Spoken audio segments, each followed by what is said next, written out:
ప్రభునందు ప్రియమైన సంగమా, దేవుని బిడ్డలారా, మన ప్రభువును రక్షకుడైన యేసు స్వామి పేర మీ అందరికీ ఈ మండలకాల శుభాలు వందనాలు తెలియజేస్తూ ఉన్నాను. ఆరాధనకు సమయమైంది. ప్రార్థనతో ఆరాధన ప్రారంభం చేద్దాం. ప్రార్థన చేసుకుందాం. లోక పాపాలను మోసుకొని పోవు దేవుని గొర్రెపిల్లవైన మా యేసు స్వామి, మీ పరిశుద్ధమైన పాదములకు వందనాలు స్తోత్రాలు చెల్లిస్తూ ఉన్నాము నాయన. గడిచిన పగటి వేళంతా కూడా సంఘాన్ని మీ బలిష్టమైన రెక్కల కాపుదలనిచ్చి ఈ మండలకాల ధ్యానాలలో 32వ రోజులోనికి మమ్మల్ని ప్రవేశపెట్టిన గొప్ప దేవుడవు. రావలసిన మా ప్రియులందరిని తోడుకొని రండి. వచ్చిన మా స్వరాలతో మిమ్మల్ని కీర్తించడానికి, గణపరచడానికి సహాయం చేయండి. ఈ దినాన ప్రభా, మీ పక్షాన్ని నిలవనై ఉన్న మీ దాసులను జ్ఞాపకం చేసుకుని ఆత్మచేత నింపండి. సంఘానికి కావలసిన వర్తమానముతోనైనా మీరు మాట్లాడి మీకు మహిమ నిండైన ఆశీర్వాదాలతో నింపమని ప్రార్థిస్తూ ఉన్నాను. ఈ ఆరాధన అంతా కూడా దేవా, ఆది నుండి అంతం వరకు మీకు మహిమకరంగా, చేరే అల్లర్లకు దీవెనకరంగా ఉండునట్లు కృప దయచేయమని యేసు నామములు అడిగి వేడుకొనుచున్నాము తండ్రి, ఆమేన్. దయచేసి కూర్చోనండి.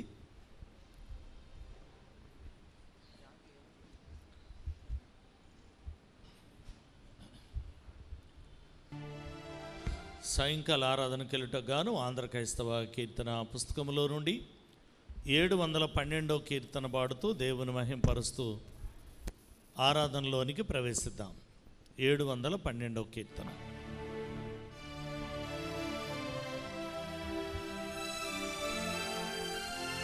బైబిల్ ఉన్న కీర్తన పుస్తకాలు 695, లెంట్ పుస్తకాల్లో 84, చిన్న పుస్తకాల్లో 67.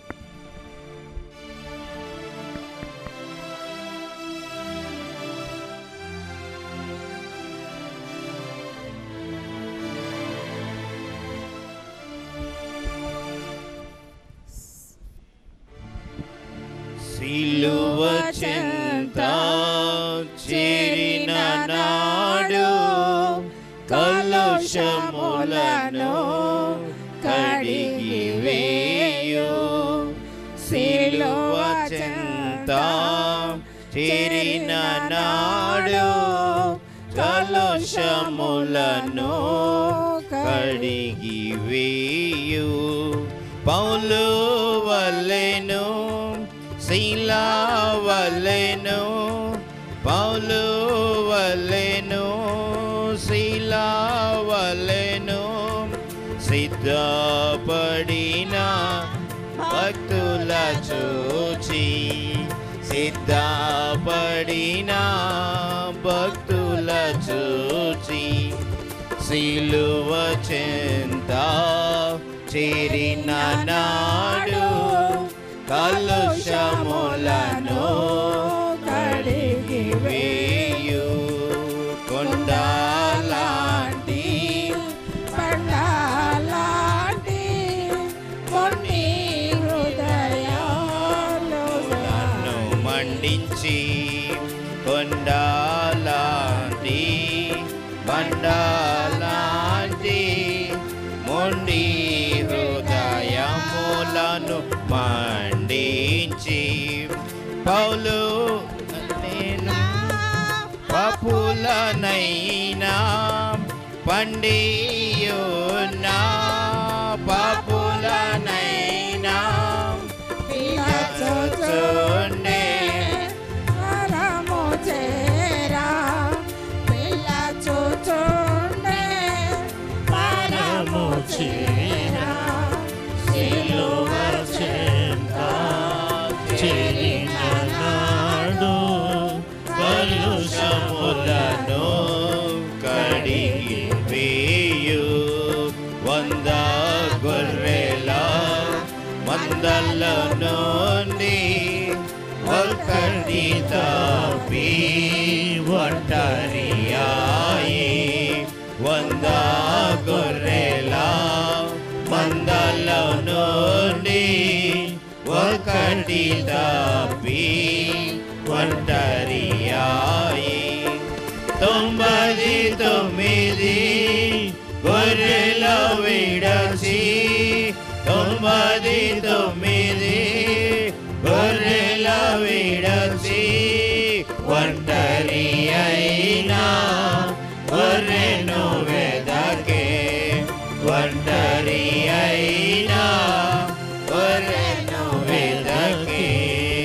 సిలువ చెంత చేరిన నాడు కలుషములను కడిగి వేయు తప్పిపోయిన కుమారుండు తండ్రిని విడచి తరలిపోయే తప్పిపోయిన కుమారుండు తండ్రిని విడచి తరలిపోయే తప్పు తెలిసి తిరిగి రాగా తప్పు తెలిసి తిరిగి రాగా తండ్రి అతని చేర్చుకొనెను తండ్రి అతని చేర్చుకొనెను సిలువ చెంత చేరిన నాడు కలుషములను కడిగి వేయు పాపీరావా పాపము విడచి పరిశుద్ధులా విందుల చేరా పాపీరావా పాపము విడచి పరిశుద్ధులా విందున చేరా పాపుల గతిని పరికించితివా పాపుల గతిని పరికించితివా పాతాళమే వారి అందము పాతాళమే వారి అందము సిలువ చెంద చేరిన నాడు కలుషములను కడిగి వేయు తండ్రి యొక్కయు కుమారుని యొక్కయు పరిశుద్ధాత్మ యొక్క నామమున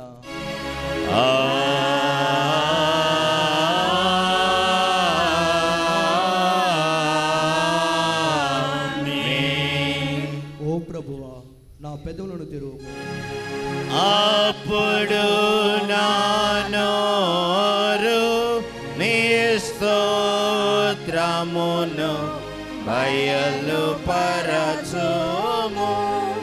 ఓ దేవా నన్ను విడిపించుటకు త్వరగా రమ్ము. ఓ ప్రభువా నా సాయమునకు పరగారము తండ్రికిని కుమారునికిని పరిశుద్ధాత్మకును ఆదియందు ఇప్పుడెల్లప్పుడు యుగ యుగముల ఉండునట్లు మహిమా కలుగుగాక ఆమేన్ ఆమేన్ ఆమేన్. దయచేసి కూర్చునండి.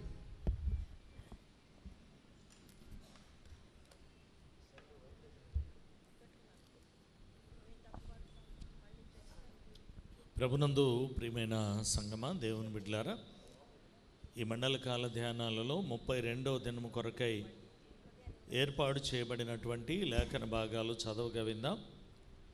పాత నిబంధన పాఠ్య భాగం సమూయేలు మొదటి గ్రంథం 16వ అధ్యాయం 11వ వచనం నుండి 13వ వచనం వరకు ఉన్న భాగాన్ని సలగల కీర్తి చదవాలని మనవి చేస్తూ ఉన్నాను. పత్రిక పాఠ్య భాగం ఫిలిప్పీలకు రాసిన పత్రిక మొదటి అధ్యాయం 1వ వచనం నుండి 11వ వచనం వరకు ఉన్న భాగాన్ని సలగల హర్షిని చదవాలని మనవి చేస్తూ ఉన్నాను. పాత నిబంధన పాఠ్య భాగం కీర్తి.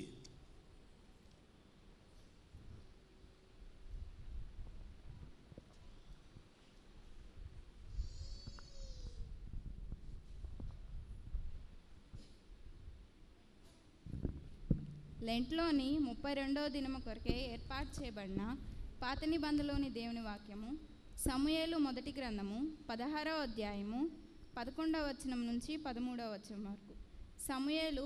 సమూయేలు మొదటి గ్రంథము 16వ అధ్యాయము 11వ వచనం నుంచి ప్రారంభం. నీ కుమారులందరూ ఎక్కడనూ ఉన్నారా అని యెషయాని అడగగా, అతడు ఇంకనూ కడసారి వాడున్నాడు, అయితే వాడు గొర్రెలను కాయచున్నాడని చెప్పెను.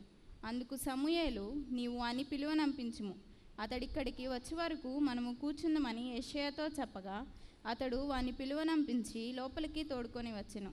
అతని ఎర్రని వాడును చక్కని నేత్రములు గలవాడును చూచుటకు సుందరమైన వాడునై ఉండెను. అతడు రాగానే, నేను కోరుకున్నవాడు ఇతడే, నీవు లేచి వాని అభిషేకించుమని యెహోవా సెలవీయగా, సమూయేలు తైలము కొమ్మును తీసి వాని సహోదరుల ఎదుట వానికి అభిషేకము చేసెను. నాట నుండి యెహోవా ఆత్మ దావీదు మీదికి బలముగా వచ్చెను. తర్వాత సమూయేలు లేచి రామాకు వెళ్ళిపోయాను. దేవుని వాక్యము ఇంత పర్యంతం. ఓ ప్రభువా, మమ్మను కనికరింపుము. దేవునికి స్తోత్రము కలుగునుగాక. పత్రికా పాఠ్య భాగం హర్షిణి.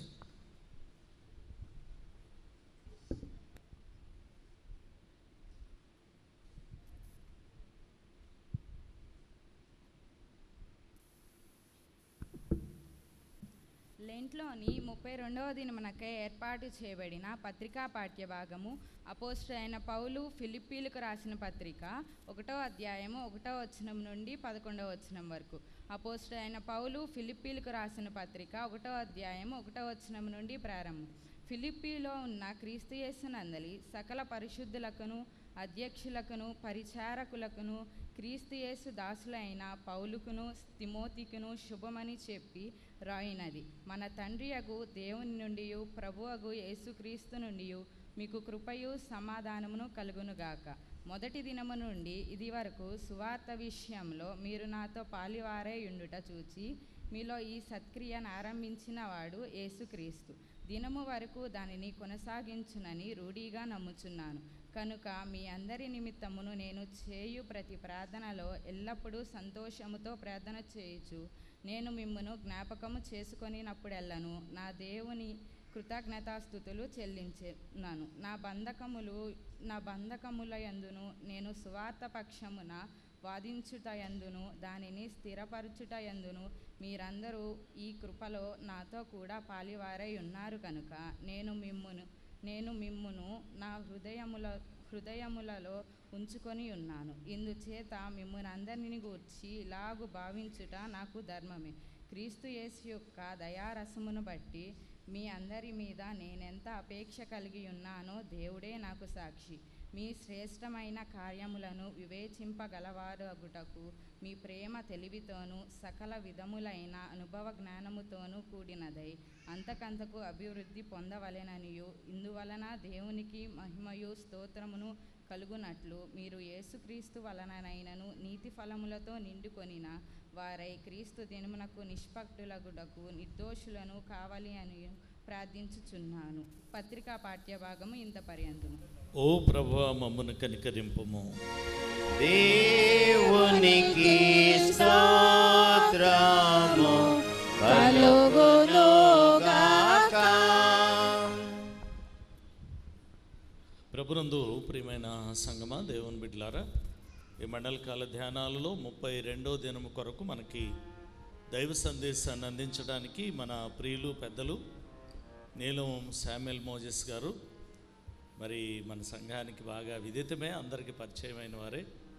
మరి ఆంధ్ర ఎవాంజలికల్ లూథరన్ సంఘంలో ప్రస్తుతానికి ఎడ్యుకేషనల్ డిపార్ట్మెంట్లో ఉన్న అవకతవకల్ని జడ్జెస్ మరి వారికి అప్పగించడం, కొన్ని పనులు ఇప్పటి వరకు చాలా మేలుకరంగా జరిగించడం, మరి ఈ సమయంలో దేవుడు మన ఆంధ్ర ఎవాంజలికల్ లూథరన్ సంఘానికి ఇచ్చినటువంటి మంచి వరమని చెప్పాలి. శామ్యుల్ గారికి వందనాలు తెలియజేస్తా ఉన్నా.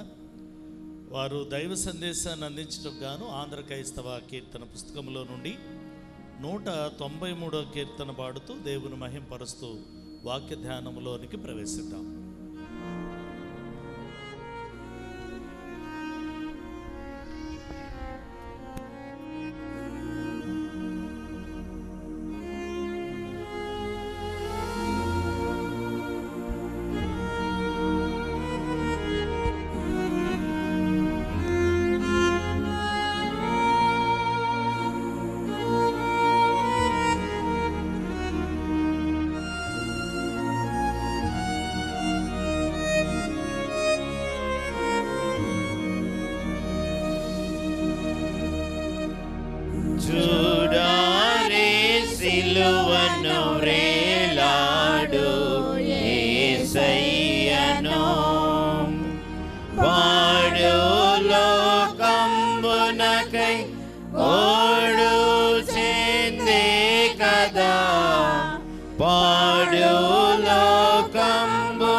కోడు చెంది కదా చూడారే సిలువను వ్రేలాడు యేసయ్యను నా చేతులు చేసినటి దోషములే కదా నా రాజు చేతులలో ఘోరంపు శీలలు నా రాజు చేతులలో ఘోరంపు శీలలు చూడారే సిలువను వ్రేలాడు యేసయ్యను దురితాంపు తలపులే పరమ గురుని శిరముపై నెనరులేక మోతినయు ముండ్ల కిరీటమై నెనరులేక మోతినయు ముండ్ల కిరీటమై చూడారే సిలువను వ్రేలాడు యేసయ్యను పరుగెత్తి పాదములు చేసిన పాపంబులు పరమరక్షకుని పాదములలో మేకులు పరమరక్షకుని పాదములలో మేకులు చూడారే సిలువను వ్రేలాడు యేసయ్యను పాపేచ తోడగూడు బాను చెడ్డ పడకలే పరమ గురుని ప్రక్కలోని బల్లెంపు పోటులు పరమ గురుని ప్రక్కలోని బల్లెంపు పోటులు చూడారే సిలువను వ్రేలాడు యేసయ్యను మన తండ్రి అయిన దేవుని నుండి ప్రభు అయిన యేసుక్రీస్తు నుండి కృపయు సమాధానం మీకు కలుగునుగాక ఆమేన్. దయచేసి కూర్చోనండి.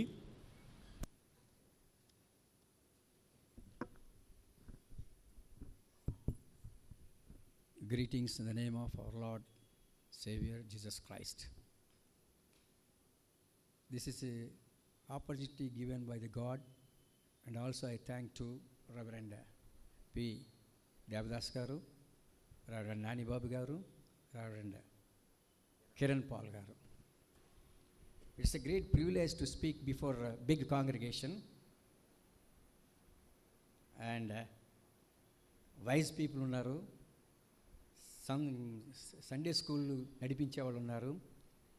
They have good acquaintance with scriptures, అంటే దైవవాక్యంతో సంబంధం కలిగిన వాళ్ళు ఇక్కడ ఉన్నారు. కాబట్టి I feel it's a great privilege to speak few words to meditate with you in this occasion. Thank you very much each and every person here. మనకిచ్చిన ఈ టెక్స్ట్ మెసేజ్ ఏమి ఇచ్చారంటే, యెషయతోటి సమూయేలు భక్తుడు మాట్లాడుతున్నాడు. అంతవరకే ఇచ్చాడు. మీ కుమారులందరూ ఉన్నారా అన్నప్పుడు ఆయన ఆ ముందు కంటెస్ట్ నేను చెప్పట్లేదు, వెనక ఆ 3 వచనాల్లో విషయాలు మాత్రమే మనం మాట్లాడుకుంటూ తర్వాత వెనక్కి ముందుకు వెళదాం. ఆయన కొద్దిసేపు ఆగి కడపటివాడు ఉన్నాడు, అతను ఏం చేస్తున్నాడంటే గొర్రెలు కాసుకుంటా ఉన్నాడు అని చెప్పడం జరిగింది ఇక్కడ వాక్యంలో. తరువాత ఆయన పిలవనంపమని 12వ వచనంలో పిలవనంపమని చెప్పాడు. అంటే ఆయన కుమారులందరూ ఉన్నారు, ఇంకొక కుమారుడు ఉన్నాడని చెప్పాడు. అక్కడ కొద్ది కాంట్రవర్సీ ఉంది. తరువాత ఆయన పిలవనంపమన్నాడు. ఎందుకంటే దేవుడు సమూయేలుని పంపించాడు ఒక మిషన్ కోసం, ఒక పని కోసం, ఒక అసైన్మెంట్ అప్పచెప్పాడు దేవుడు. ఆ అసైన్మెంట్ ఫుల్ఫిల్ చేయడానికి వచ్చాడు ఇక్కడికి, యెషయా దగ్గరికి. ఆ కుమారుడు ఎక్కడ ఉన్నాడంటే గొర్రెలు కాచుకుంటా ఉన్నాడు. ఆయన పిలవనంపండి, ఆయన వచ్చే వరకు మేము ఇక్కడ కూర్చుంటామని తెలుగు బైబిల్లో రాశాడు, కానీ we will not SIT until he comes, అతను వచ్చే వరకు మేము కూర్చోమని ఇంగ్లీష్ బైబిల్లో రాసింది. కాబట్టి వాళ్ళు వచ్చే వరకు మేము కూర్చుంటామన్నప్పుడు, పిలవనంపినప్పుడు వచ్చినప్పుడు అతను ఎర్రనివాడు, చక్కనైన నేత్రములు గలవాడు, అలానే సుందరుడు. ఆయన చూచిన వెంటనే నేను కోరుకున్నవాడు ఇతడే అనే మాట అక్కడ మాట్లాడటం జరిగింది. వెంటనే యెహోవా దేవుడు సమూయేలుకి ఏం చెప్పాడంటే మాట, మీరు వెంటనే లేచి కొమ్ము తైలపు కొమ్ము తీసుకొని అభిషేకించమని చెప్పాడు. అభిషేకించిన తర్వాత పరిశుద్ధాత్మ బలముగా ఆయన మీదకి రావటం ఈ 3 వాక్యాల్లో మనకు కనబడతా ఉంది. అయితే ఈ 3 సెంటెన్సెస్ చూసిన తర్వాత, ఈ టెక్స్ట్ మెసేజ్ చూసిన తర్వాత కొద్దిగా దాని ముందుకు వెళ్తే మనకు కొంత స్టోరీ దీనికి అర్థం అవుతుంది. ముందు న్యాయాధిపతుల గ్రంథం చూసినప్పుడు న్యాయాధిపతులు ఇశ్రాయేల్ దేశాన్ని 350 సంవత్సరాలు పరిపాలించారు. ఈ 350 సంవత్సరాలు కూడా మరి దేవునికి అవిధేయతగా ఉండి దేవునికి వ్యతిరేకంగా ఉన్నట్టుగా మనకు బైబిల్ గ్రంథం చెప్తా ఉంది. అయితే దానిలో మరి ఒత్నియేలు, దెబోరా, తర్వాత గిడియోను, ఈ 3 ప్రముఖంగా మనకు కనబడుతూ ఉంటారు.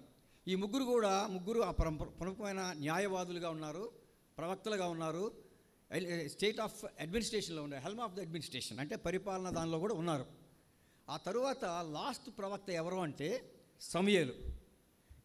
వీళ్ళ పరిపాలన చేసేటప్పుడు ఇక్కడ ఇజ్రాయెల్ ప్రజలందరూ కూడా ఏం కోరుకున్నారంటే, మాకు ఒక రాజు కావాలి. అమాలేకీయులకున్నారు, ఫిలిస్టీయులకున్నారు, లేదా ఇంకా ఇతర జాతులకున్నారు, కానీ మాకు రాజు లేడు కదా, మాకు రాజు ఉండాలని చెప్పేసి కోరుకున్నాడు. ఇది దేవుని కోరుకున్నది కాదు. This is not proposed by the God, it is proposed by the people.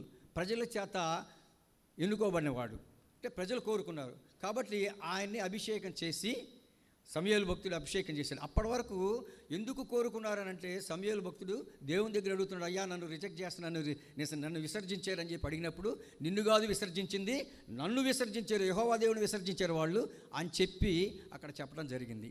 ఆ తరువాత ఆయన రాజుగా కొంతకాలం పనిచేసిన తర్వాత ఆయనకు ఒక ఆజ్ఞ ఇచ్చాడు దేవుడు, ఒక కమాండ్మెంట్ ఇచ్చాడు.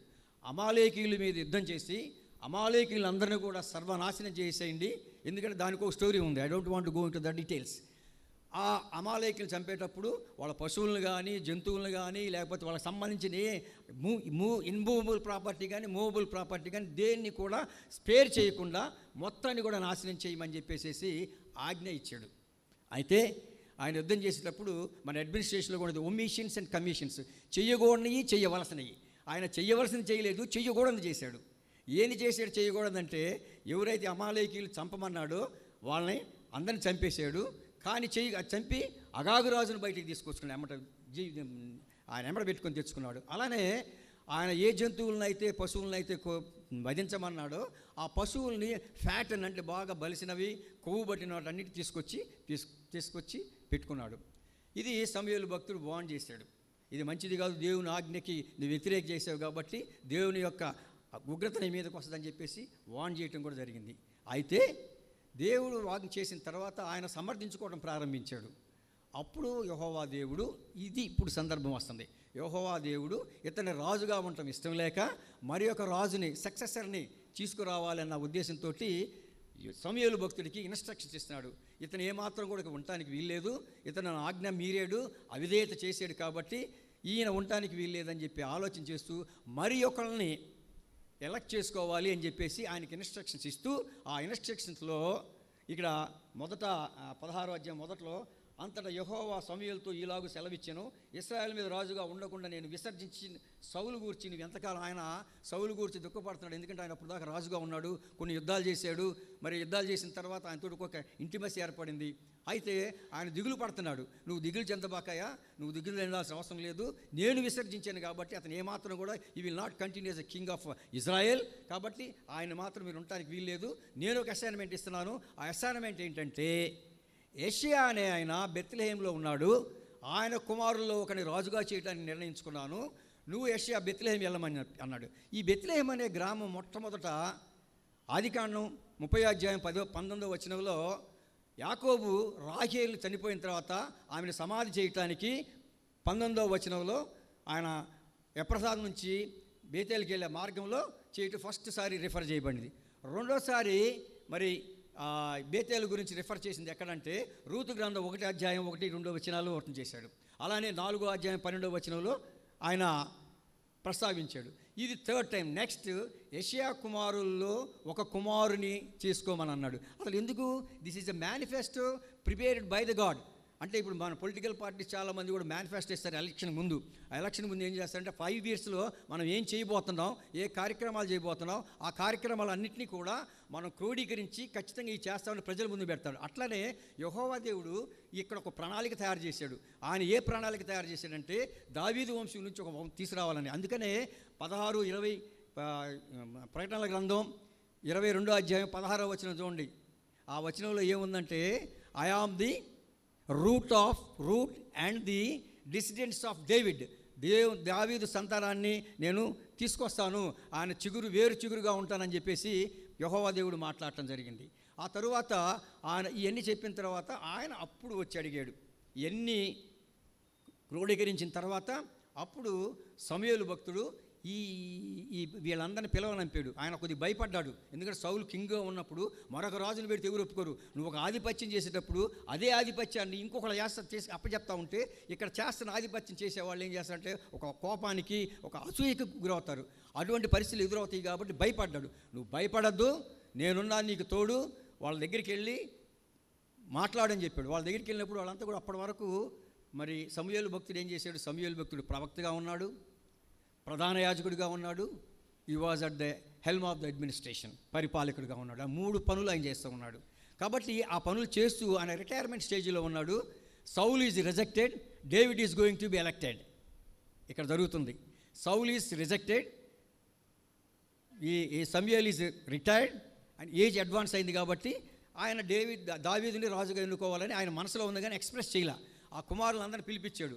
మొట్టమొదటిసారి ఏలీయాబుని చూసినప్పుడు ఏమనుకున్నా అంటే చాలా మరి సౌల్లాగా చాలా ఎత్తు స్పరద్రూపి మంచి పర్సనాలిటీ ఉన్నాడు, it's a very good personality, is fit for this king అని చెప్పేసి ఆయన అనుకోవడం జరిగింది. ఆయన అనుకోగానే దేవుడు ఏమన్నాడంటే ఈజ్ ఎ ప్రుడెంట్ మ్యాన్. అంటే ప్రుడెంట్ మ్యాన్ అంటే వివేకం గలవాడే తడబడ్డాడు. ఆయన ఆకారం రూపు చూసి ఈయన ఉండాలనుకున్నాడు. అప్పుడు దేవుడు అన్నాడు, నేను పై ఆకారం చూసి లక్ష్య పెట్టను, మనుషుల యొక్క హృదయాంతరంగంలో చూస్తానని చెప్పేసి దేవుడు అక్కడ మాట్లాడటం జరిగింది. మనం కూడా ఒక్కొక్కసారి తడబాటు పడుతూ ఉంటాం. మనిషి పర్సనాలిటీని చూసి, వ్యక్తిని చూసి చాలా బాగున్నాడు, చాలా ఇదిగా ఉన్నాడు అనుకుంటాం. బట్ వాళ్ళ హృదయంలోకి వెళ్ళి చూసినప్పుడు, వాళ్ళ హృదయంలోకి వెళ్ళి పరిశీలన చేసినప్పుడు వాళ్ళ అంతరంగంలో ఎటువంటి చెడు ఉన్నది, ఎటువంటి మలినం ఉన్నది అనేది మనకి బాహాటంగా తెలియదు. వాళ్ళతోటి పరిచయం ఉండి కొంతకాలం ఉండి నష్టపోతే తప్ప తెలియదు. అందుకని దేవుడు ఇక్కడ ఏం చెప్పాడంటే పై రూపాన్ని చూసి నేను మాత్రం మీకులాగా మనుషుల్లాగా లక్ష్య పెట్టను, నేను అంతరంగంలో ఉన్న రూపాన్ని చూస్తానని చెప్పేసి మాట్లాడటం జరిగింది. ఆ సందర్భంలో మరి ఇంతమంది కుమారులు ఉన్నారు. ఈ కుమారులు 7 మంది ప్రవేశించి ప్రతి వాళ్ళు కూడా రిజెక్ట్ చేసుకుంటూ వచ్చాడు. అప్పుడు కన్ఫ్యూజన్లో ఉన్నాడు. ఎంతమంది ఈయనేమో 7 ప్రవేశపెట్టాడు, మరి ఇంక కుమారులు లేరు. దేవుడేమో యెషయా కుమారుని సెలెక్ట్ చేస్తానని చెప్పాడు, 7 రిజెక్ట్ చేసేసాడు. మరి 8 ఇంకెవరు ఉన్నారని అనుకున్నప్పుడు అప్పుడు చెప్తాడు, ఆయన గొర్రెల కాపరయ్య, గొర్రెలు కాసుకుంటా ఉన్నాడు, నువ్వు పిలిపించమంటున్నావు కాబట్టి పిలిపిస్తానని చెప్పాడు. ఎందుకు గొర్రెలు కాసుకుంటున్నాడు? ఎందుకు గొర్రెలు కాసుకుంటున్నాడు? ఎందుకంటే మీరు ఒక చిన్న స్టోరీ ఇక్కడ చెప్పాలి, ఉపమానం. ఎందుకంటే ఇది బైబిల్లో రిలీజ్ లేదు. నిజావిత్ అని ఆయన, ఆమె యొక్క తండ్రి, ఎవరు తల్లి? దావీదు గారి తల్లి. ఇవన్నీ కూడా బైబిల్లో రాసలేదు. ఇవన్నీ కూడా మరి తోరా గ్రంథం, అంటే ఇశ్రాయేల్ గ్రంథంలో తోరా గ్రంథం ఉంది. తోరానికి ఇంటర్ప్రిట్ చేయడానికి, వ్యాఖ్యానాలు చేయడానికి టల్మాడ్ అనే గ్రంథాలు ఉన్నాయి. ఆ టల్మాడ్ అనే గ్రంథంలో వీళ్ళ గురించి ప్రత్యేకంగా రాశారు, నిజావిత్ గురించి రాశారు. అంటే దావీదు తల్లి గురించి క్లియర్గా చెప్పాడు. దావీదు తల్లి యెషయా భార్య. ఆమె ఆ యెషయా ఆయన ఆ రోజుల్లో మరి మన సన్హెద్రి అని మీకు అందరికి తెలిసే ఉంటుంది, మీ అందరు వింటారు, మీకు అందరికి ఎక్స్పీరియన్స్ ఉంది. యేసుక్రీస్తు కాలంలో ఆయన సిలువ వేయటానికి సన్హెద్రి అనే పెద్దల సభ ఉండేది. Is a temple court. ఆ కోర్టు హైయెస్ట్ కోర్ట్ అనమాట. ఆ కోర్టు నిర్ణయం చేస్తే ఆ నిర్ణయం ప్రకారం జరగాల్సిందే. అట్లాంటి కోర్టుకి ఈయన ప్రధాన వ్యక్తిగా ఉన్నాడు. మంచి ఇన్ఫ్లుయెన్షియల్ పర్సను, చాలా ధనం గల్లవాడు, చాలా గొప్పవాడు, ప్రజల్లో చాలా వెయిట్ ఉంది, చాలా ఘనత వహించిన వాడు. మరి అంత గ్రహించిన వాడు అన్నప్పుడు న్యాచురల్గా ఆయన పక్కన ఒక 70 మంది సభ్యులు ఉంటారు. ఇప్పుడు ఎట్లా ఉన్నారో అప్పుడు కూడా అంతే. సన్నహెద్రి సభలో ఏ విధంగా ఉన్నారో అలానే ఈ సభలో కూడా ఉన్నారు. అయితే సహజంగా మనిషి ఎదిగేటప్పుడు పక్కన ఉన్న వాళ్ళకి కొంత అసూయ కలగటం, ద్వేషం కలగటం జరుగుతూ ఉంటుంది. అదే నేచర్ అప్పుడు కూడా ఉంది, ఇప్పుడు ఉంది, అప్పుడు ఉంది. అప్పుడు ఆయన ఏం చేశాడు, వీళ్ళందరూ కూడా క్వశ్చన్ చేశారు, ఈయన యోధా ధర్మశాస్త్ర ప్రకారం ఈయన ఈ పొజిషన్లో ఉండటానికి వీల్లేదు, కానీ ఒక ఆరోపణ తీసుకొచ్చారు. ఈ ఆరోపణ తీసుకొచ్చినప్పుడు ఆయన విని దీన్ని సమర్థించుకోవాలన్న ఉద్దేశంతో నుజైవత్ దగ్గరికి వెళ్ళి ఆమెతోటి మాట్లాడుతున్నాడు. ఏం మాట్లాడుతున్నాడంటే ఇది జరిగింది అని చెప్పిన తర్వాత ఆమె కూడా కన్విన్స్ అయ్యి ఆమె అదే యెషయా ఆమె విడనాడి యూదు భక్తులు, ఎందుకంటే యోధా మతస్థులో ఉన్న వాళ్ళని, యోధా జాతిలో ఉన్న వాళ్ళని చేసుకోవాలని చెప్పాడు. ఇంకొక డిఫెక్ట్ ఉంది ఇక్కడ. ఎందుకంటే మోయాబురాలు, రూతు వంశం నుంచి బోయాజ్ నుంచి వచ్చిన వాళ్ళు ఓబేదు నుంచి వచ్చిన వాళ్ళు యెషయా. కాబట్టి ఈ క్రమంలో కూడా కొంత పరిశుద్ధత లేదనే అభిప్రాయం వాళ్ళలో ఉన్నది. అయితే ఇమీడియట్గా ఈయన భార్య కాబట్టి ఈయన భార్యని ప్రశ్నిస్తున్నారు, నీకు ఈ విషయం ఉంది కదా, ఎట్లా చేయాలని అనుకున్నప్పుడు ఆయన భార్యని విడనాడి యూదామతంలో ఉన్న స్త్రీని వివాహం చేసుకొని, అయితే ఆమెను విడనాటం ఒక రకంగా ఇష్టం లేక ఆమె సేవకురాలుగా ఆమెను పెట్టుకున్నాడు. ఈ సందర్భంలో అందరికీ తెలుసు, యాకోబు రాహేలు లేయతోటి ఏ విధంగా జరిగిందో ఆ విధంగా రహస్యంగా ఒకసారి కూడిక జరగడం జరిగింది. ఆమె గర్భం ధరించింది. ఆ గర్భం ధరించినప్పుడు మరి యజమానుడికి ఈమెకి సంబంధం లేనప్పుడు మరి ఈ సంబంధం ఎలా వచ్చిందని చెప్పేసి ముందు పుట్టిన ఆ 7 వ్యక్తులు తండ్రిని క్వశ్చన్ చేస్తున్నారు. అతన్ని ఎదుగుతున్నప్పుడు అతన్ని తీసేయమని చెప్పేసి, చంపమని చెప్పేసి అతన్ని అడుగుతూ ఉన్నారు. కానీ అతనికి తెలుసు ఈ రహస్యం యెషయాకి నిజావేతికి తప్ప ఎవరికి తెలియదు అక్కడ. కాబట్టి ఆయన వీళ్ళని సముదాయించి ఏం చేశాడంటే వాళ్ళకు కొన్ని గొర్రెలు ఇచ్చి అరణ్యానికో లేకపోతే ఫారెస్ట్కో పంపించారు. ఉద్దేశం ఏంటంటే మాకు మంచి పేరు రావట్లేదు సమాజంలో, వీళ్ళుంటే ఖచ్చితంగా మమ్మల్ని ఈ విధంగా అనుకుంటారు కాబట్టి అతను ఈ సమాజంలో ఉండడానికి వీల్లేదు, ఎక్స్కమ్యూనికేట్ చేయండి, అవుట్కాస్ట్ చేసేయండి, ఇతనికి ఏ అర్హతలు ఇవ్వద్దు, కుటుంబ విషయాల్లో ఎటువంటి చర్చలు చేయడానికి కానీ మాట్లాడటానికి కానీ అవకాశం లేకుండా ఆయన్ని పంపించేయటం జరిగింది. ఆ సందర్భంలో ఈయన వచ్చాడు, సమూయేలు గారు వచ్చి నీ 8వ కుమారుడు ఎక్కడా, నీ కుమారుడు ఎక్కడ అన్నప్పుడు ఇంత స్టోరీ ఉంది కాబట్టి ఆయన ఇమీడియట్గా ప్రజెంట్ చేయలేకపోయాడు. ఇమీడియట్గా ప్రజెంట్ చేయలేక ఇదంతా చెప్పిన తర్వాత అప్పుడు ఆయన తీసుకొచ్చిన తర్వాత ఇప్పుడు మరి దావీదు నీ దేవుడు ఎందుకున్నాడు, ఈయన ఏమన్నాడు అక్కడ, నేను కోరుకున్నవాడు ఇతడే అని చెప్పినప్పుడు ఒక్కసారి మీరెవరు పుస్తకాలు చూడొద్దు, బైబిల్ చూడొద్దు, మార్కు సువార్త 4వ అధ్యాయం 26 నుంచి 29 వరకు ఒక వ్యవసాయదారుడు విత్తనాలు వేసి వ్యవసాయం చేస్తూ రాత్రి మగళ్ళు అక్కడ ఉండి ఆ పంట చేతికి వచ్చినప్పుడు అతనికి తెలియదు పంట ఎలా పెరిగింది, ఎలా కోతకు వచ్చింది అనేది తెలియదు. ఉన్నాడు, రోజు వస్తున్నాడు, పడుకుంటున్నాడు, నిద్రపోతున్నాడు, లెగుస్తున్నాడు, పడుకుంటున్నాడు, లెగుస్తున్నాడు, కానీ ఆ పంట ఏ విధంగా పెరిగిందో తనకు తెలియకుండా పెరిగి హార్వెస్ట్ అంటే పంట కోతకు వచ్చినప్పుడు ఆ కోత సమయంలో కొడవలి ఆ పంట మీద పెట్టాడు. అదే సమయంలో యెహోవా దేవుడు కూడా మరి దావీదుని కమ్యూనిటీకి తెలియదు, సమాజం తెలియదు, తల్లిదండ్రులు తెలియదు, ఎందుకంటే తల్లిదండ్రులు త్రోసేశారు, తల్లిదండ్రులు పక్కకి నెట్టేశారు. అది బహిష్కరణ అంటే ఎక్స్కమ్యూనికేట్ చేశారు. ఎటువంటి రైట్స్ లేవు, కుటుంబంలో ఎటువంటి రైట్స్ కానీ ఎటువంటి మాట్లాడటానికి హక్కు లేకుండా పశువులనిచ్చి పంపించేశారు. ఆ పశువులు ఇచ్చినప్పుడు ఆయన ఒంటరి జీవితాన్ని గడిపాడు. ఒంటరి జీవితం అంటే ఎటువంటిదో మీ అందరికీ తెలుసు. ఒంటరిగా ఉన్నప్పుడు అనేక రకమైన ఆలోచనలు వస్తాయి, సూసైడ్లు చేసుకుంటాం, సైకోగా తయారవుతాం, మాకెందుకు ఇచ్చిందంటాం, మన క్యారెక్టర్లో చాలా షేడ్స్ మార్పులు వస్తూ ఉంటాయి, సరైన క్యారెక్టర్ ఒక పర్సనాలిటీగా ఎదగలేరు. అటువంటి పరిస్థితుల్లో ఆయన ఏమన్నాడంటే ఆ పరిస్థితులు ఉన్నప్పుడు పైన నక్షత్రాలను చూస్తున్నాడు, పైన రాత్రిపూట నక్షత్రాలు, పగటిపూట సూర్యుని చూసి దేవునితోటి మాట్లాడుతున్నాడు. ఎందుకంటే దేవుడికి ఆయన ఇచ్చిన జ్ఞానం ఏంటంటే దేవునితో మాట్లాడడానికి prayer is nothing but direct talk with God. దాని మధ్యలో రెవరెన్స్ కానీ అధ్యక్షులు కానీ పురోహితులు కానీ ఎవరు ఉండరు. If you want to pray the God you can try straight away pray to the God will listen, డెఫినెట్గా నీ మాట వింటాడు, డైరెక్ట్గా మాట్లాడుకోవచ్చు, ఆ ఛానల్ ఉంది నీకు.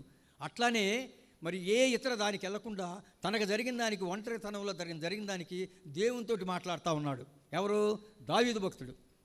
ఆయన దేవునితోటి మాట్లాడుతా, దేవునితోటి సన్నిహితంగా ఉంటా, మరి ఆ యొక్క మంచి క్వాలిటీ విధేయత, అదేవిధంగా ఇంటిగ్రిటీ, యథార్థత నేర్చుకున్నాడు, నమ్రత, ఈ 3 గుణాలు నేర్చుకుంటా ఉన్నాడు.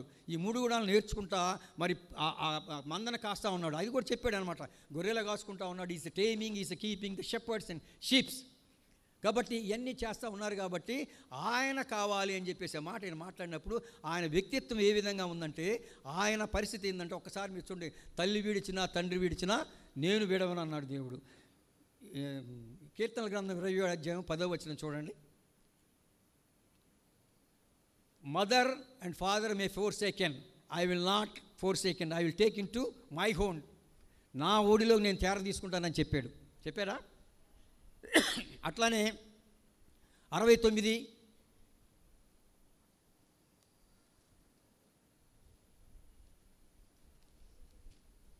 8వ అధ్యాయం చూడండి ఒకసారి, 8వ వచనం చూడండి. తల్లి కన్న తర్వాత ఆ 7 కంది, ఏన్ని కంది. ఈయన పరిస్థితి ఎలా ఉందంటే, అక్కడ ఏం చెప్తున్నాడమ్మా, నా సహోదరులకు అన్యుడనైతిని, I'm a pagan to my brothers. నేను అన్యుడైన నా అన్నదమ్ములకి. అలానే ఇంకో మాట ఏం రాసింది అక్కడ, నా తల్లి కుమారులకు పరుడనైతే, ఐఎమ్ ఏలియన్, అంటే విదేశీయుడనైతిని. అంటే ఒకే తల్లి కన్నా వాళ్ళకి 7 ఏ విధంగా ఆయన ట్రీట్ చేస్తున్నారు, తతిమ వాళ్ళు ఏ విధంగా ట్రీట్ చేస్తున్నారు, మరి ఈ విధంగా మరి ట్రీట్ చేస్తుంది. మరి నేను మరి నా తల్లి కుమారుడినైతే, అంటే అంత బాధలో ఉన్నాడు అనమాట దావీదు, అంత బాధలో ఉన్నాడు. మరొకటి 22వ అధ్యాయం 10వ వచనం చూడండి, కీర్తనలోనే.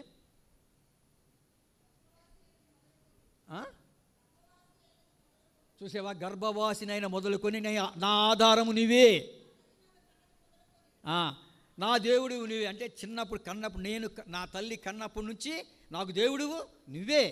అంటే ఎంత ఆధారపడ్డాడో దావీదు భక్తుడు. మీరు ఒక్కసారి వాళ్ళు ఎంత తరమపడ్డాడో. మరి ఈ పరిస్థితుల్లో మరి మందన కాచుకునేటప్పుడు మరి సింహాలు వచ్చినాయి, పైకి ఎలుగుబంట్లు వచ్చినాయి, వాటిని చీల్చే శక్తి దేవుడిచ్చాడు. అందుకని ఇందాక చెప్పాను, ఇది సీక్రెట్గా ఎవరికి తెలియకుండా ఆ కార్యం అక్కడ జరుగుతూ ఉన్నది. అటువంటి వాడిని పిలిచాడు దేవుడు.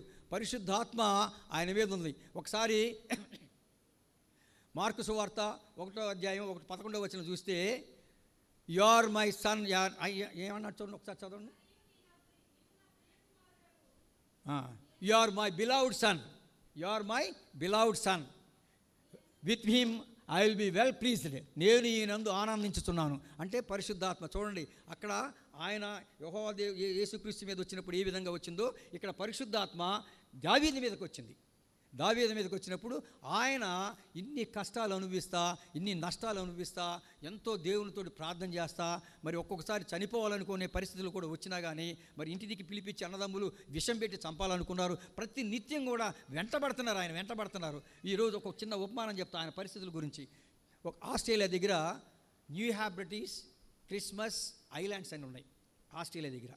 ఈ ఆస్ట్రేలియాలో ఐలాండ్స్ అనమాట. అక్కడ ఒక ఫిష్ దొరుకుతుంది.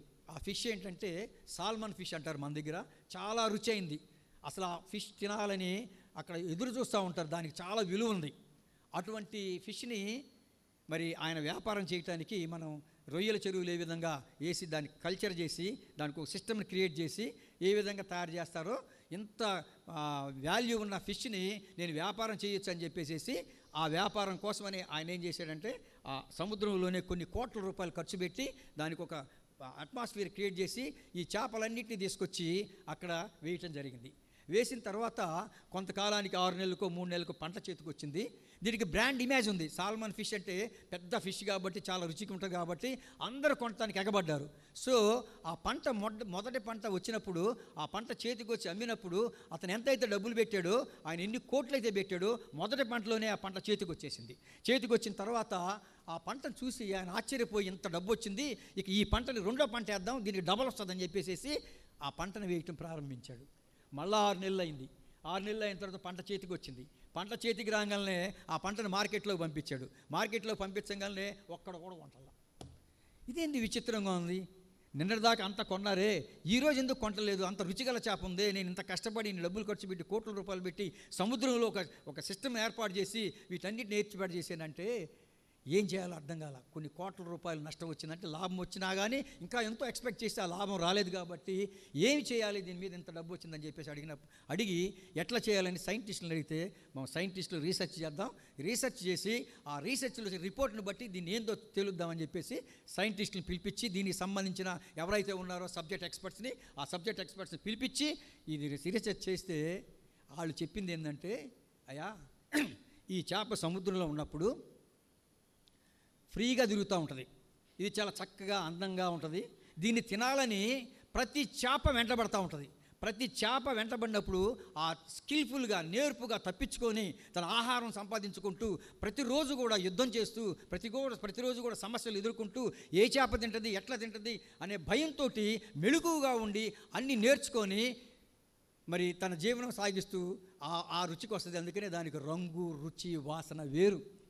నువ్వు ఇక్కడ తీసుకొచ్చి జాగ్రత్తగా పెడితే అది పరిగెత్తలేదు, దాని అంటబడేవాళ్ళు లేరు, దాని పైకి వచ్చే పరిస్థితి లేదు. కాబట్టి అందుకనే అది ఏమైంది, షీ లాస్ట్ హర్ టేస్ట్ పోయింది, అన్నం పోయింది, రుచి పోయింది, అన్నీ పోయినాయి, వాసన పోయినాయి, అన్నీ పోయినాయి. కానీ అదే అంటున్నప్పుడు దావీదు విషయంలో కూడా ఎంత ఎంటబడుతున్నారో, ఎంత అన్నదమ్ములు కానీ శత్రువులు కానీ వీళ్ళందరూ వెంటబడతా ఉంటే ఆ వెంటబడేటప్పుడు ఆయన దేవుని తోడున్నాడు కాబట్టి ఈ మెలుగులని నేర్చుకొని మరి రాజు కొలువుకు రావాల్సిన పరిస్థితి వచ్చింది. అప్పుడు ఈ పరిస్థితుల్లో దావీదు ఎంత నేర్పుగా ఉన్నాడో మీరు ఆలోచించండి. ఎన్ని కష్టాలు, ఆ చేప తినడానికి ఏ విధంగా అంటే, నేను ఉదాహరణ చెప్పాను, ఆ చేపను తినడానికి ఎన్ని చేపలు వెంటబడుతున్నాయో, ఎన్ని రకాలుగా ఇబ్బంది పడుతుందో ఒక స్టేజ్కి రావడానికి. ఆ స్టేజ్కి దేవుడు మరి దావీదును కూడా ఆ విధంగా వెంటబడ్డారు. మరి ఆ విధంగా వెంటబడినప్పుడు ఆయన క్యారెక్టర్ని లూజ్ కాలా, ఆయన అవిధేయత చూపించలా, ఆయన దేవునితో మాట్లాడుతూ ఉన్నాడు. 23వ దావీదు కీర్తన కూడా ఎదే రాశాడు, పచ్చిక రాశాడు 23వ దావీదు కీర్తనలో, యెహోవా నాకు కలుగుతుంది, నాకు లేమి లేదని చెప్పేసి ఆయన మాట్లాడటం జరిగింది. కాబట్టి అంతటి రచన రాటి, ఎందుకంటే దేవునితో ఉన్నాడు కాబట్టి ఆయన శోభానుభవంతో, సానుభవంతో ఆయన ఎన్నో కీర్తనలు రాశాడు. అవన్నీ కూడా అనుభవపూర్వకమైన కీర్తనలు. ఒక్కొక్క కీర్తన మీరు చదువుతూ ఉంటే నిజంగా మనసు పెట్టి చదివితే ఎన్ని అద్భుతమైన విషయాలు ఉంటాయో, ఎంత ఎక్స్పీరియన్స్ ఉందో అది మనం అన్వయించుకుంటే మనకు ఎలా ఉంటుందో అది కూడా మనకు ఆలోచన చేసుకోవాలి. అట్లానే మనం కూడా విధేయతగా ఉండి, అవిధేయత లేకుండా ఇంటిగ్రిటీగా ఉండి, యథార్థతగా ఉండి, నమ్రతగా ఉంటే నన్ను కూడా దేవుడు కోరుకుంటాడు. ఆయన ఒక్కడే కాదు, ప్రతి వాళ్ళకు ఒక స్పెషాలిటీ ఉంటుంది. ఈ భూమిలో పుట్టిన ప్రతి వాళ్ళకు కూడా స్పెషాలిటీ ఉంటుంది. ఏ స్పెషాలిటీ లేకుండా, ఏ ప్రత్యేకమైన క్వాలిటీ లేకుండా ఉండదు. అది మనం ఉపయోగించుకోలేము. We are unable to identify our own skills and developments. మన దానిలో ఉన్న స్కిల్స్ని కానీ, మన దానిలో ఉన్న అభివృద్ధి ఏమవుతుందో అది మనం ఐడెంటిఫై చేయలేం. ఎంతసేపటికి ఎదుటివాడు చెక్కల ఏ నెక్కన ఉంది, ఏ కంటిలో ఏ నలుస్తుందో అవి చూస్తాం, కానీ మన కంటిలో ఉన్న దూలాన్ని మాత్రం మనం చూసుకోలేం. కాబట్టి ఆయన ఆ పరిస్థితుల్లో మరి యెహోవా దేవుడు తీసుకొచ్చి మరి ఇక్కడ అభిషేకం చేశాడు. ఎవరి ముందు అభిషేకం చేశాడు? కుటుంబ సభ్యుల ముందు. నీ ముందు నా ముందు కాదు, కుటుంబ సభ్యుల ముందు చేశాడు. ఆ తరువాత కొన్ని సంవత్సరాలకి ఆయన అభిషేకం వచ్చిన తర్వాత ఆయన ఖాళీగా ఉండలా. ఆయన దేవుడు అభిషేకం ఇచ్చాడు కదా అని చెప్పేసి ఆయన సంతోషంగా ఒక కంఫర్టబుల్ పొజిషన్లో పెట్టలా.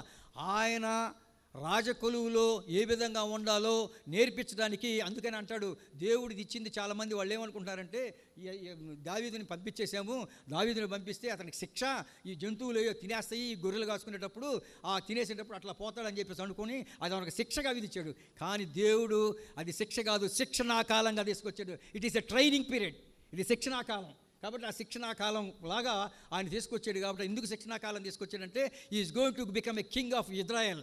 ఆ యూదా దేశానికి రాజుగా అవడానికి ఒక అభిమానం కావాలా, ఒక అనుభవం కావాలా. దానికి ముందు ప్రిపరేషన్ తయారు చేస్తున్నాడు. అతను రాజకులంలోకి వచ్చినప్పుడు ప్రోటోకాల్ ఏ విధంగా ఉండాలి, రాజులతో ఏ విధంగా వ్యవహరించాలా, ప్రజలతో ఏ విధంగా వ్యవహరించాలా, సమస్యలు వచ్చినప్పుడు ఏ విధంగా వ్యవహరించాలా, ఇవన్నిటిని గురించి కూడా ఆయన అనుభవపూర్వకంగా ఆయన అనుభవంలో తరిమి తర్వాత సౌలు కూడా ఆయన తరివాడు. వీళ్ళిద్దరికీ చాలా తేడా ఉంది, వీళ్ళిద్దరికీ చాలా వ్యత్యాసం ఉంది. ఏంటంటే ఆయన తప్పులు ఇందాక చెప్పాను, ఆయన ఒమిషన్స్ అండ్ కమిషన్స్, చెయ్యకూడని చేశాడు, చేయవలసినవి చేయలేదు. అట్లానే ఈయన కూడా మరి తప్పు చేశాడు. దావీదు మహారాజు కూడా తప్పు చేశాడు. తప్పు చేసినప్పుడు ఈ వాజ్ వార్న్డ్ బై నాతాను చేత వార్న్ చేసిన తర్వాత ఆయన తప్పు తెలుసుకొని అన్కండిషనల్గా, నో ఆప్షన్స్, ఎటువంటి ఆప్షన్స్ లేవు, ఏ ఆప్షన్స్ లేకుండా అన్కండిషనల్గా దేవుని పశ్చాత్తాపం కోరాడు. అదే 51వ దావీదు కీర్తన. 51వ దావీదు ప్రతిరోజు మనం పాడుకుంటూ ఉంటాం. 51వ దావీదు కీర్తనలు ఏం చెప్తున్నాడు ఒకసారి తీయండి. 51వ దావీదు కీర్తన.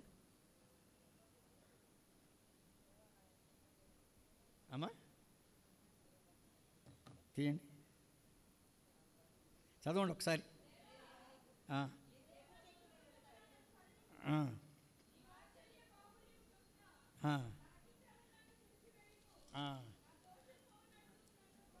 రైట్ ఆపండి. ఐ నో మై ట్రాన్స్గ్రేషన్స్, నా దోషంలో నాకు తెలుసు. ఐ నో మై ట్రాన్స్గ్రేషన్స్, నా తప్పులు నాకు తెలుసు. పర్జ్యూ మీ విత్ ఏమంటాడు ఇక్కడ, చదవండి. పర్జ్యూ మీ విత్ హిస్సోపు తోటి నన్ను కడగమన్నాడు. I will be whiter than I will be clean.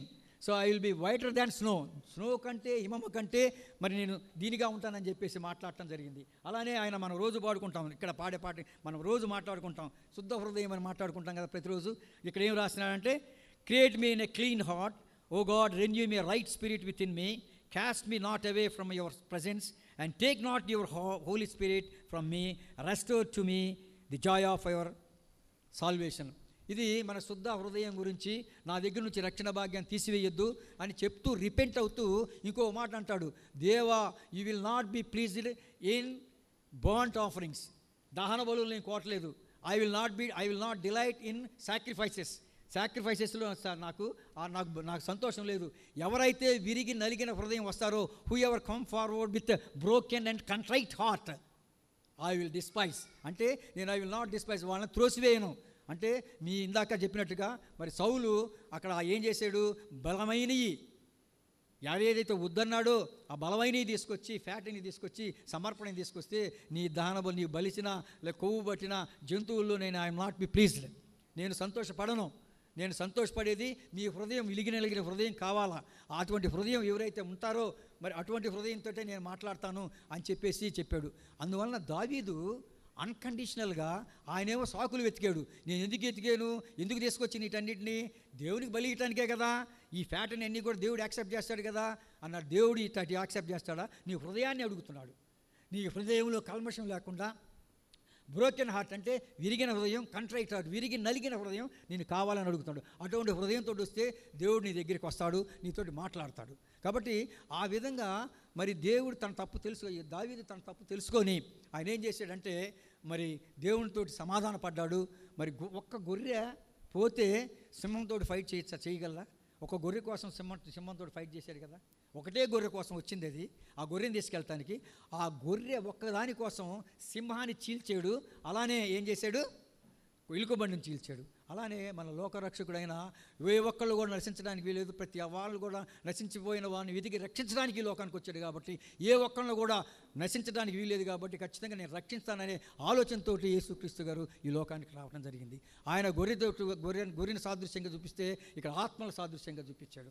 ఈ విధంగా మరి దేవుని యొక్క మహిమని, దేవుని యొక్క దీన్ని పట్టుకొని యెహోవా దేవుడిచ్చిన దీని ఆజ్ఞని మరి దావీదు భక్తుడు చేశాడు. కాబట్టి దావీదు రాజుగా మరి ఆయన చేశాడు. ఆయన తర్వాత ఆయన కుమారుడు కూడా చేశాడు. అంటే అక్కడ మరి నేను ఇందాక చెప్తున్నాను, మన న్యాయవాధిపతులు చేసేటప్పుడు ఇందాక చెప్పాను, అది మతపాదులు చేసేది. ఇప్పుడు ఇటు ఇరాన్ ఉంది కదా, ఇరాన్లో ఉన్నది ఏంటంటే అది థియోక్రటిక్ గవర్నమెంట్, అంటే మత ఛాందసవాదులు చేసే గవర్నమెంట్. ఆ గవర్నమెంట్ దగ్గర నుంచి మోనార్క్ రాచరికాన్ని తీసుకొచ్చాడు. ఎవరు? యెహోవా దేవుడు, అంటే మన సౌలుతోటి. అట్లా రాచరికంలో రాచరికం చూడకుండా దేవునితోటి కలిసి నడిచాడు. కాబట్టి బెనెవలెంట్ డిక్టేటర్, బెనెవలెంట్ కింగ్ ఆఫ్ యూదా, అంటే ప్రజల క్షేమం కోరిన, దేవుని భయంతో ప్రజల క్షేమం కోరిన బెనెవలెంట్ కింగ్ ఆఫ్ యూదా. అంటే ప్రజల క్షేమం కోరిన రాజు ఎవరైనా ఉన్నారంటే దావీదు మహారాజు. అటువంటి మహారాజు మరి మనకి ఈరోజు సాదృశ్యంగా నిలబడ్డాడు. మరి ఇదే ఫిలిప్పీ గ్రంథంకి వెళ్ళినప్పుడు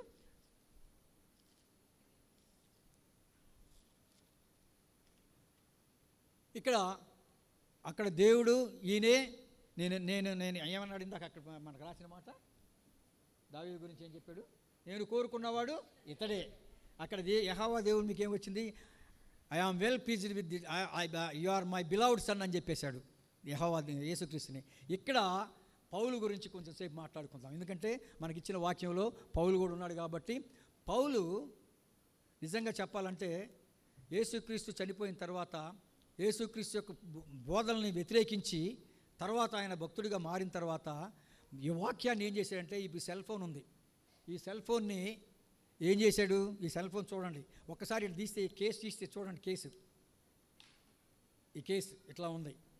ఈ కేసు ఏముందంటే దేవుని వాక్యాన్ని మోల్డ్ చేసి గ్రీక్ కల్చర్లోకి, గ్రీక్ విధానంలోకి, ఎందుకంటే ఆనాడు ప్రాంతం అంతా కూడా గ్రీకు మాట్లాడే విధానం ఉంది. ఈరోజు ఇంగ్లీష్ ఎలా మాట్లాడతారు ప్రపంచవ్యాప్తంగా, ఆనాడున్న ప్రపంచంలో గ్రీకు మాట్లాడటం కామన్ లాంగ్వేజ్. సో ఆ కామన్ లాంగ్వేజ్ ప్రజెంట్ చేయడానికి ఆయన ఆ యేసుక్రీస్తు యొక్క బోధనల్ని మోల్డ్ చేసి ఈ సెల్ ఫోన్లు ఏ విధంగా పెట్టి సెట్ చేస్తే ఏ విధంగా భద్రతగా ఉందో ఆ విధంగా భద్రతగా తీసుకొచ్చి మోడర్నైజ్ చేసి ఆయన మిషనరీ ప్రయాణాల్లో అనేక మందికి కూడా మరి ఆ దేవుని వాక్యాన్ని విస్తరించడం జరిగింది. ఈ విస్తరించే భాగంలో మరి ఆయన ఎన్నో కష్టాలు అనుభవించాడు. మరి ముఖ్యంగా ఫిలిప్పీ సంఘం గురించి ఎందుకు ఇచ్చారంటే, ఫిలిప్పీ సంఘాన్ని ఆయన చాలా ప్రేమించాడు. ఫిలిప్పీ సంఘాన్ని ఎందుకు ప్రేమించాడంటే, ఆయన రెండో మిషనరీ జర్నీకి వెళ్ళినప్పుడు మాసిడోనియా ప్రాంతంలో ఉన్నది, అది గ్రీక్ ప్రాంతమైన రోమన్ పరిపాలనలో ఉంది కాబట్టి ఆ ప్రాంతంలో అనేకమైన దేవుళ్ళు ఉన్నారు, గ్రీకు దేవుళ్ళు ఉన్నారు, రోమా దేవుళ్ళు ఉన్నారు. కాబట్టి ఈ రెండు దేవుళ్ళ దగ్గర ఉన్నారు కాబట్టి మనం యేసుక్రీస్తుని ప్రజెంట్ చేయాలని చెప్పేసి కష్టాల్లో, నష్టాల్లో, ఇబ్బందుల్లో ఉన్నప్పుడు మరి ఈ ఫిలిప్పీ సంఘం ఏం చేసిందంటే ఎప్రఫోది ద్వారా వాళ్ళకి ఏం చేసింది, సహాయాన్ని పంపించింది. అంటే భక్తులకి ఎవరైతే భక్తులు ఉన్నారో వాళ్ళకి సంఘం సహాయం చేయటం అనేది ఒక రోల్ మోడల్గా చూపించడం జరిగింది. క్రైస్తవులు ఐక్యత కావాలి, క్రీస్తులో ఉంటే ఐక్యత ఉంటుంది. కాబట్టి ఐక్యత ఉన్నప్పుడు మనం సంఘంలోకి వెళ్ళి మనం పరిచయం చేయాలంటే దేవుని పరిచయం చేయాలి. ఆ పరిచయం చేసేటప్పుడు ఆయన అనేక కష్టాలు పడ్డాడు, అనేక ఇబ్బందులు పడ్డాడు. ఆ ఇబ్బందుల్లో మరి దేవుని యొక్క సువార్తని ఒకసారి 4:7 వచనం చూడండి. ఫిలిప్పీలు మొదటి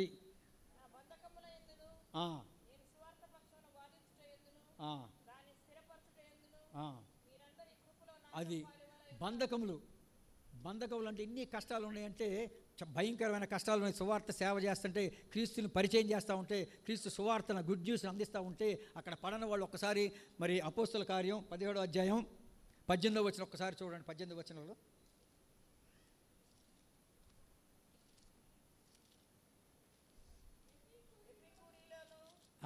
ఆపేసించాను. ఎపిక్యూరియన్స్, స్టోయిక్స్, హెలినాస్టిక్ పీపుల్, ఏథెన్స్లో ఉన్న ఇంకా రకరకాల ప్రజలు ఉన్నారు. చాలా సమయం పడితే టైం లేదు మనకి. కాబట్టి ఇన్ని 4 రకాల ప్రజలు ఉన్నారు. ఇప్పుడు నేను వాక్యం చెప్పిన 4 రకాల ప్రజలు ఉంటారు. ఈ 4 రకాల ప్రజలు 4 రకాలుగా రిసీవ్ చేసుకుంటారు. నేను చెప్పింది కరెక్ట్ అని అనుకోరు. అట్లనే ఈ 4 రకాల ప్రజలు ఉన్నారు. ఈ 4 రకాల ప్రజలు అంటే ఇది బైబిల్లో రాయలేదు, కానీ ఒక వ్యాఖ్యానంలో ఏం చెప్పాడంటే, పౌలు ఇక్కడికి తీసుకెళ్ళిన తర్వాత అక్కడ ఏ సభ ఒకటి ఉంది చూడండి. ఆ సభ పేరు ఒకసారి చెప్పండి. అపోస్తల కార్యం 17వ అధ్యాయం 18వ వచనం చూడండి.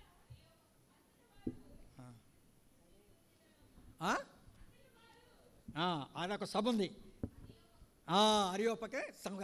ఆ సభకి తీసుకెళ్ళారు. ఇది ఇక్కడ బైబిల్ గ్రంథంలో రాయలేదు, కానీ ఆ సభ ఏంటంటే, ఆ సభకి వెళ్ళాలంటే చాలా ధైర్యం ఉండాలి, చాలా ధైర్యం చేయాలి ఆ సభకి వెళ్ళాలంటే. ఆ సభలో ఆయన ఏం చెప్తున్నాడంటే, అక్కడ ఒక కండిషన్ ఉంది. ఆ సభలో మాట్లాడేటప్పుడు పక్కన విషయం పెడతారు.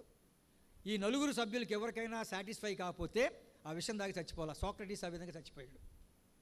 ఆ సభకి ఈయన వెళ్ళాడు, వీళ్ళు తీసుకెళ్ళారు ఈయన. అప్పుడు ఆయన మాట్లాడిన తర్వాత అందరూ యాక్సెప్ట్ అయిన తర్వాత ఆయన ఒక మాట అన్న, ఒకసారి నేను అనుకుంటున్నాను, బ్రతుకుట క్రీస్తే చావు అయితే లాభం. 21 ఫిలిప్పీ గ్రంథం 21 బ్రతుకుట క్రీస్తే for me is a Christ but death is gain. అంటే చనిపోవటం నాకు లాభం అన్నాడు. కాబట్టి ఆయన ఏం చెప్తున్నాడంటే, ఈయన ఆఖరికి gospel is to save the man kind. ఈ సువార్త ప్రపంచంలో ఉన్న మానవులందరినీ సేవ్ చేయడానికి మనకి వచ్చింది. Every corrupted heart can be saved through gospel. ప్రతి మలినమైన హృదయాన్ని కూడా మాట్లాడి మరి ప్రతి ఉదయాన్ని కూడా మలిచి శుభ్రం చేసే శక్తి గాస్పల్కి ఉంది. కాబట్టి ఇటువంటి గాస్పల్ని మరి పౌలు భక్తుడు మనకి ఈ రకంగా అందించినందువలన ప్రపంచవ్యాప్తంగా క్రైస్తవత్వం వెళ్ళింది. కానీ అక్కడ దావీదు ఏ విధంగా తను సాక్రిఫైస్ చేసి ఒక్క గొర్రె కోసం సింహాన్ని ఎదిరించి ప్రాణాలు పెట్టాడు, అట్లానే నీ కోసం నా కోసం యెహోవా యేసుక్రీస్తు ఈ shed his blood and Calvary cross to save our sins. ఆయన పాపాలను ఆయన క్షమించుకున్నాడు. ఆయన పాపాలను క్షమించమని ఆయన అడిగాడు. కానీ ఏ దోషం లేని నిందారహితుడైన యేసుక్రీస్తు నీ పాపం కోసం నా పాపం కోసం ఆయన శిలువ యాగం చేసి రక్తాన్ని చిందించి ఆ రక్తంలో మీరు కలగబడితే తప్ప మీరు క్షమాపణ రాదు, మీరు రక్షణ రాదు అని చెప్పి అందుకని ఒక మాట అంటాడు, నశించేది క్రీస్తు శిలువ నశించు వారికి వెరితనంగా ఉన్ను, రక్షించబడుతున్న వారికి దేవుని శక్తి. This is a power of God. అంత శక్తి ఉంది కాబట్టి మరి ఈరోజు టైం కూడా అయిపోయింది. చాలా పెద్ద వాక్యం ఇది కాబట్టి టైం కూడా పాస్టర్ గారు చెప్పాడు 5 నిమిషాల ముందే పూర్తి చేయమన్నాడు. So I conclude by speech. నువ్వు నేను కూడా ఈ మండల కాలంలో మరి మనం తగ్గించుకొని క్రీస్తుకు సమీపంగా, సిలువుకు సమీపంగా ఎవరైతే వస్తారో ఖచ్చితంగా నువ్వు నేను కూడా ఈ యొక్క ప్రమోషన్ ఆఫ్ అంటే ప్రాపగండ చేయటానికి, ప్రొక్లైమ్ చేయటానికి నువ్వు నేను ఒక కమిషన్ దేవుడు ఇచ్చాడు కాబట్టి నువ్వు నేను కూడా అన్యుల దగ్గరికి వెళ్ళి దేవుని యొక్క సువార్తని అందించి ఏ ఒక్కళ్ళు కూడా నశించడానికి వీలు లేకుండా ప్రతి ఒక్కళ్ళు కూడా నశించి మరి పరలోక రాజ్యాన్ని స్వతంత్రించుకోవడానికి నువ్వు నేను కలిసి పనిచేయాలని కోరుకుంటూ ఈ అవకాశం ఇచ్చిన మరి పాస్టర్ గారికి, పెద్దలకి, మరి ముఖ్యంగా నా వాక్యం మరి ఎట్లా ఉందో నాకైతే తెలియదు కానీ మీ అందరూ కూడా నేను మరొకసారి కృతజ్ఞతలు తెలియజేస్తూ ముగిస్తాను. Thank you very much. సమస్త జ్ఞానమునకు మించిన దేవుని సమాధానం యేసుక్రీస్తు వలన మీ హృదయములకు తలంపులకు కావలి ఉండునుగాక. బలి నీకు ఇష్టము మరియు దైవ పాలులు విరిగిన ఆత్మాయి యెహోవా దేవా విరిగి నలిగిన యాతి హృదయంబలక్షము చేయవు నీ కటాక్షముతో సియోనుకు ఇప్పుడే తోడను మేలు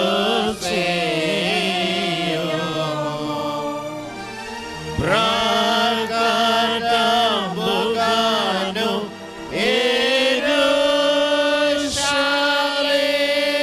యెరూషలేమునకు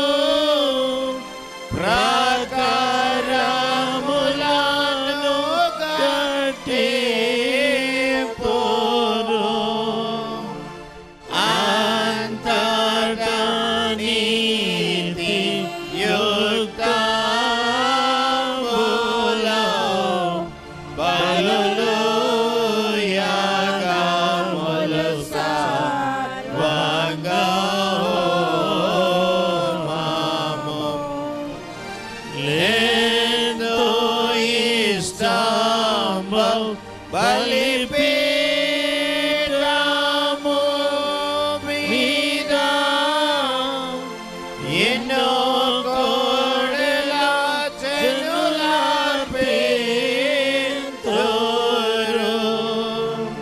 దహన బలి నీకు ఇష్టము మరియు దైవ బాలులు విరిగిన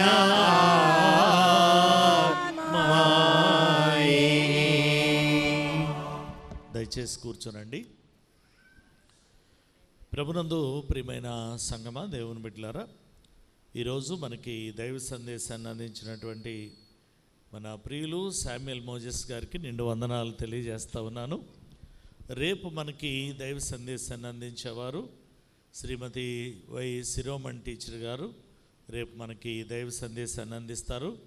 ఈ విషయాన్ని గమనించవలసిందిగా మనవి చేస్తూ ఉన్నాను.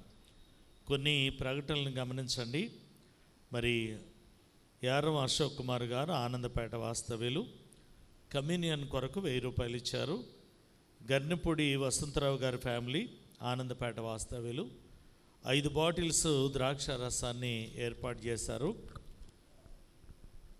అదేవిధంగా కంచర్ల రాంబాబు గారి ఫ్యామిలీ శ్రీనివాస్ నగర్ పేరాల వాస్తవ్యులు జనరేటర్ కొరకు 5000 రూపాయలు ఇచ్చారు. తెలగతోటి భాస్కర్ రావు గారి ఫ్యామిలీ చర్చి కాంపౌండ్ వాస్తవ్యులు జనరేటర్ కొరకు 20,000 రూపాయలు ఇచ్చారు. దేవరపల్లి సామ్రాజ్యం గారు ఐరిపేట వాస్తవ్యులు కమ్యూనియన్ కొరకు 1000 రూపాయలు ఇచ్చారు. వీరందరికి కూడా నిండు వందనాలు తెలియజేస్తూ ఉన్నాను. ఇంకొక ప్రాముఖ్యమైన ప్రకటన ఏంటనంటే, మనకి ఈస్టర్ ఫెస్టివల్ ఏప్రిల్ 5 అంటే మొదటి ఆదివారం. జనరల్గా మనకి మొదటి ఆదివారం కమ్యూనియన్ ఉంటుంది. స్పెషల్ సండే కాబట్టి, ఫెస్టివల్ సండే కాబట్టి ఆ రోజు కమ్యూనియన్ ఉండదు. రెండో వారంలోనికి మనం ప్రభురాత్రి భోజన సంస్కార ఆరాధనలోనికి వెళతాం. మన పేరాల బ్రాంచ్ చర్చిలో 2వ వారం ఉంది, 3వ వారానికి వెళతాం. ఈ విషయాన్ని గమనించవలసిందిగా ప్రేమతో మనవి చేస్తూ ఉన్నాను. నిర్ధారణ తరగతులు ఈరోజుతో ముగిశాయి. మరి రేపు ఫామ్ సండే రోజు మరి వారు కన్ఫర్మేషన్ తీసుకునేవాళ్ళు, బ్యాప్టిజం తీసుకునేవాళ్ళు సిద్ధపడతారు. ఆ కార్యక్రమాన్ని ఆ రోజు జరిగిస్తాం. ఈ విషయాన్ని గమనించవలసిందిగా ప్రేమతో మనవి చేస్తూ ఉన్నాను. ఇంతదనుక దేవుని కృపను బట్టి ఈ మండలకాల ధ్యాన ఆరాధనలన్నీ కూడా చక్కగా జరిగించబడతా వచ్చాయి. సంఘమైన మీ యొక్క సహకారం, మీరందరూ చక్కగా పాల్గొనటం, దానిని బట్టి నిండు వందనాలు. చివరి ప్రార్థనలోకి వెళదాం. మోకరించగలిగిన వారు మోకరించండి. మిగతా అందరూ కూడా ప్రార్థనలో ఏకీభవించవలసిందిగా మనవి చేస్తూ ఉన్నాను.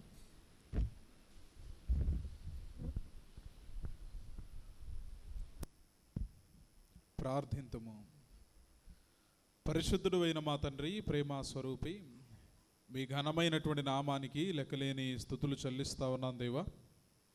పకటి వేళంతా మీ సన్నిధి మా బిడ్డలతో ఉంచి ఈ మండలకాల ధ్యానాల్లో 32వ దినములోనికి సంఘ బిడ్డలు మీరు నడిపించారు.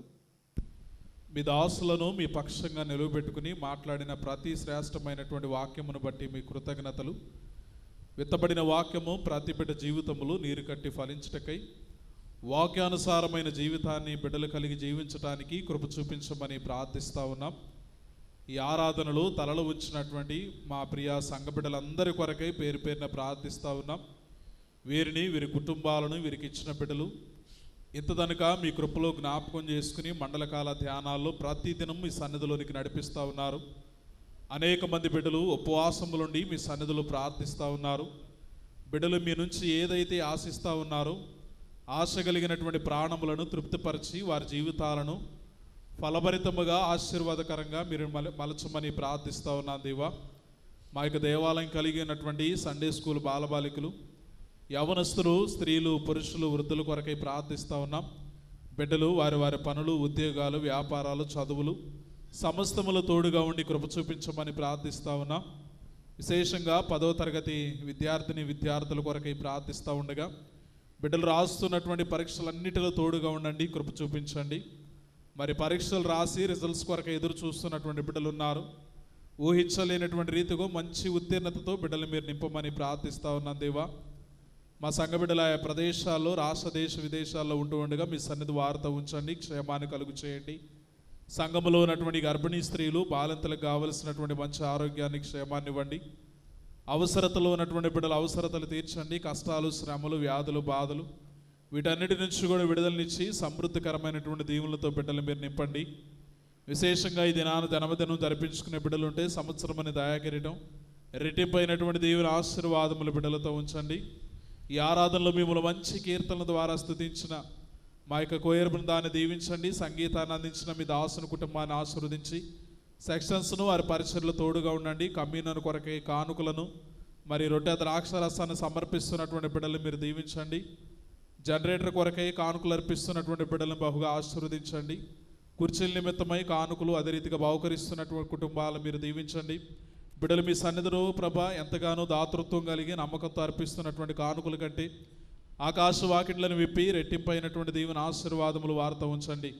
ఈ ఆరాధన ముగించుకుని మా బిడ్డలు వారి గృహాలకు తిరిగి వెళ్ళనేండుగా ఈ రాత్రి వేళ మంచి విశ్రాంతినివ్వండి. రేపటి దినాన మీ పక్షాన్ని నిలవనైనటువంటి మీ బిడ్డను కూడా జ్ఞాపకం చేసుకుని తిరిగి మా గృహాలకు వెళ్ళనేండుగా ఈ రాత్రి వేళ మంచి క్షేమాన్ని అనుగ్రహించి వేకుని మీ సన్నిధానములు మిమ్మల్ని స్తుతించే భాగ్యాన్ని మా జీవితాలకు మీరు అనుగ్రహించమని సంఘపక్షమున సమస్త మనవులు మీ చేతులకు అర్పిస్తూ యేసునామములు అడిగి వేడుకుని ప్రార్థిస్తూ ఉన్నాము తండ్రి, ఆమేన్. పరలోకమందున్న మా తండ్రి, నీ నామం పరిశుద్ధపరచబడుగాక, నీ రాజ్యము వచ్చుగాక, నీ చిత్తం పరలోకమందు నెరవేరుచున్నట్లు భూమి యందును నెరవేరునుగాక. మా అనుదిన ఆహారము నేడు మాకు దయచేయము. మా యెడల అపరాధము చేసిన వారిని మేము క్షమించి ఉన్న ప్రకారం మా అపరాధములను క్షమించుము. శోధనలోనికి తేక దుష్టుని నుండి మమ్మలను తప్పించుము. రాజ్యమును, శక్తియు, మహిమయు నిరంతరమును నీవే ఉన్నవి. ఆమేన్.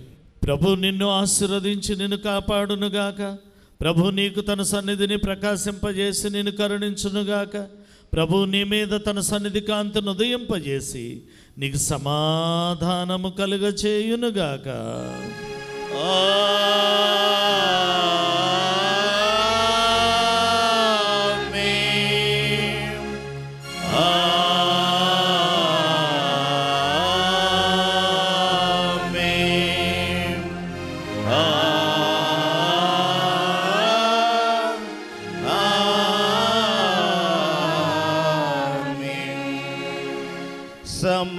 సమానులెవరు ప్రభు,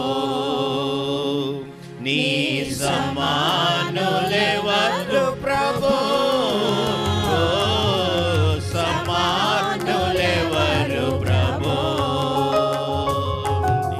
సమస్త మానవ శ్రమానుభవమును, సమస్త మానవ శ్రమానుభవమును సహించి వహించి ప్రేమించగలని, సహించి వహించి ప్రేమించగలని సమానులెవరు ప్రభు, నీ సమానులెవరు ప్రభు, సమానులెవరు ప్రభు. ఓ పావనాత్ముడా, ఓ పుణ్యశీలుడా, ఓ పావనాత్ముడా, ఓ పుణ్యశీలుడా, పాపాత్ములను బ్రోవ పరమాత్మ సుతని, పాపాత్ములను బ్రోవ పరమాత్మ సుతని సమానులెవరు ప్రభు, నీ సమానులెవరు ప్రభు, సమానులెవరు ప్రభు.